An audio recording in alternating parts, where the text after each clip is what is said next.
Here we are. So I'm here with Michael Ryan and I'm John Doherty. We've somehow decided to collaborate on a New Year retreat together. Hi, Michael. Hiya, John. Um, yeah, do you want to say uh, why New Year and what brings you to offer a retreat at that time? I think this is a really important time of year that it tends to get a little uh, busy for people. It tends to get a little confusing for people. And it's also a very special time of year in that, it's the ending and the beginning. We know that, from the calendar, we know it from our tradition, our Celtic traditions, that it's a kind of you could almost say a portal time, a time in which we're invited to kind of drop in and really assess how we're doing and to really nurture ourselves in beginning a new chapter or a new moment. So I found I've been doing these retreats at this time of year for the last 10 years, and I've always found them to be a really, to hold a great possibility of transformation and a great possibility of, accessing that place of depth and worthiness within us.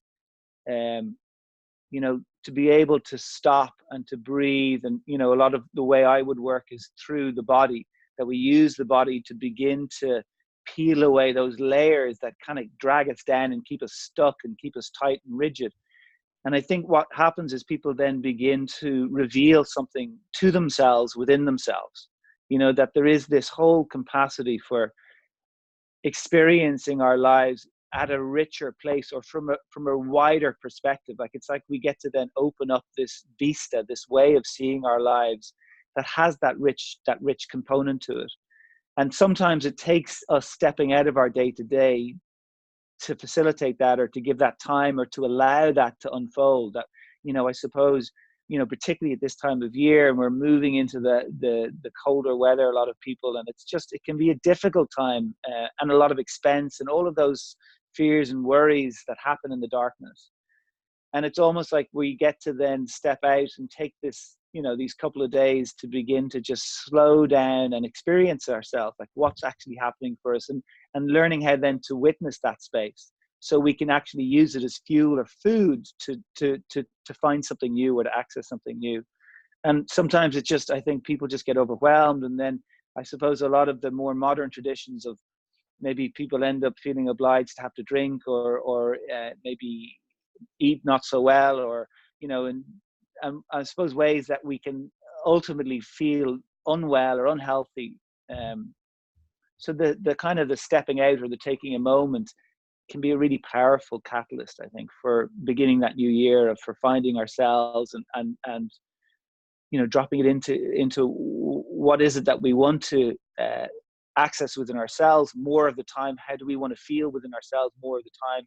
And then how do we want to meet the world, or meet our challenges, or meet our aspirations or intentions, and begin to focus in ways that support us with more abundance, more joy, more.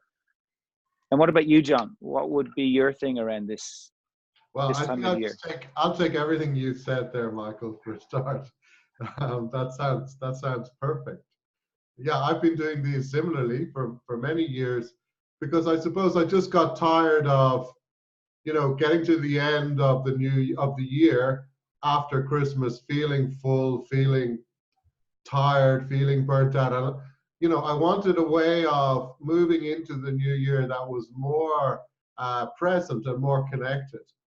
And Mm, so, I love the idea of, we're in a really magical place this year called Mount St. Anne's down in County Laois. And it's a beautiful space with lots of nature around. And, I think a real opportunity to, as you say, connect into the stillness a bit more and to invite that into our lives. But also, I think we're going to do a ritual on New Year's Eve about letting go what no longer serves us, and then maybe inviting in what is it that I want to bring in now for the year ahead. And I love the idea of that kind of transition between the old and the new, to live a more conscious or to have a more conscious approach to celebrating the new year as it comes in. So that really excites me, and that's why I love doing it. I'll be there. I just love that way of being with people. Yeah, and I think you're right. Especially, you know, you hit on the ritual thing, and I've been doing that too for the last few years. And it's something that we don't get to do really in modern society, is it? We don't get to play with ritual and to actually see how powerful it can be when we begin to, you know, for instance, write down those, you know, what is it that we want to let go of, and what is it that we want to call in. And I think the first step in actually beginning to create those shifts and those changes is doing something like writing it down and having a ritual, like a deep intention. And I think, you know, one of the things that we get caught with in our modernness, you know, we forget how powerful our thoughts are. We forget, you know, if we channel them in a particular direction. And so much of our practices are about cultivating that could almost call it responsibility, you know, the idea of being able to work with our thoughts so they actually help us, instead of what so often happens is they hold us back.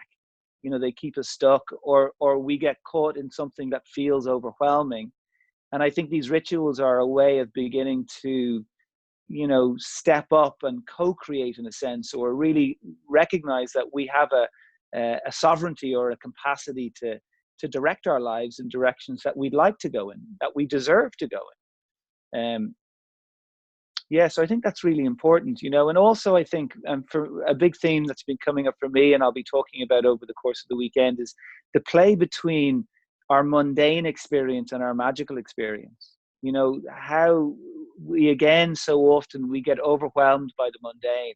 You know, we get stuck in what feels like a loop or a grind, and that it's harder for us, particularly in the West, I think, to stay connected or aware of what we could call our magical experience. Or we could use words like, you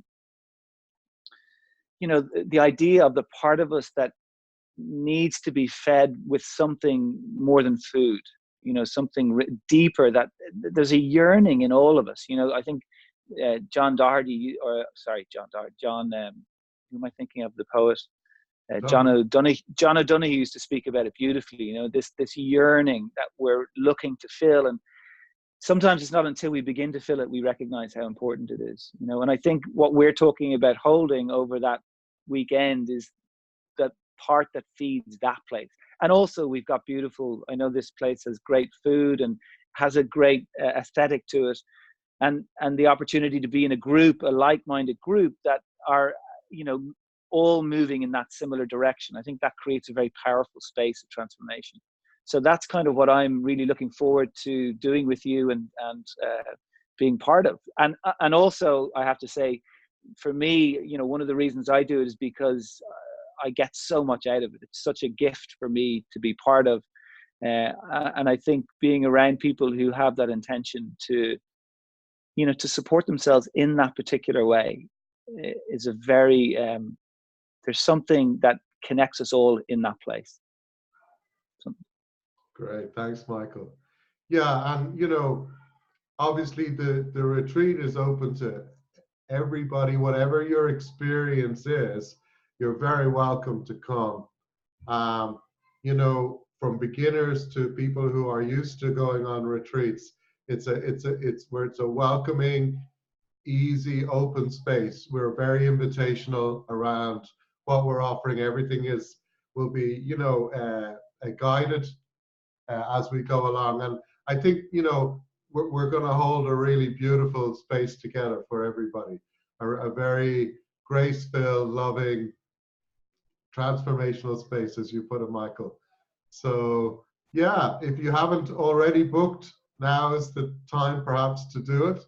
You can do that either through Michael's website, or the booking is through mine on thebeehive.ie. You can do that there.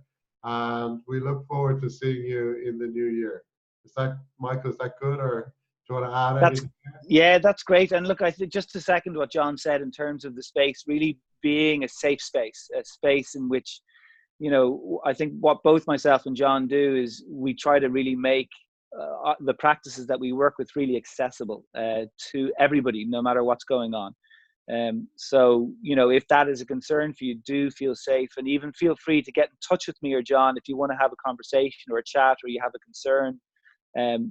We're open, you know, give us a buzz. My email is michael@yoga.ie. And we'd love to have a chat if you have any concerns or issues, or you'd like to ask any questions. Great. Thank you, Michael. Thanks, John.